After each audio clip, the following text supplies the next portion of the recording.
شروع کرتا ہوں اللہ کے پاک نام سے جو بڑا مہربان اور نہایت رحم کرنے والا ہے۔ ناشتہ نہ کرنے والے لوگوں میں آدھے سر کا درد بہت عام چیز ہے، جو کہ شوگر لیول کم ہونے کی وجہ سے ہوتا ہے اور بلڈ پریشر بھی بڑھتا ہے۔ جو کا دلیا بنا کر کھانے سے دماغ کی کمزوری دور ہو جاتی ہے۔ پیشاب کرتے وقت جلن ہوتی ہے تو کدو کا کثرت سے استعمال کیا کریں۔ روزانہ اچھی طرح وضو کرنے سے آپ کی عمر میں اضافہ ہو جاتا ہے۔ نیم گرم دودھ میں روغن بادام شامل کر کے پینے سے کمزوری دور ہو جاتی ہے۔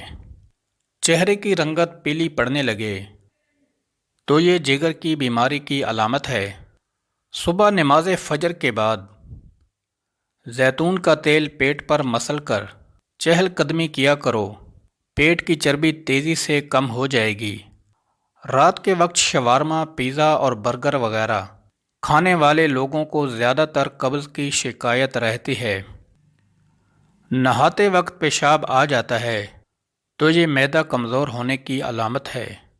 شوگر کے مریضوں کے لیے جو کا کھانا بے حد فائدہ مند ہے اور شوگر کو بڑھنے سے روکتا ہے۔ کچا پیاز استعمال کرنے سے پیٹ کے کیڑے مر جاتے ہیں۔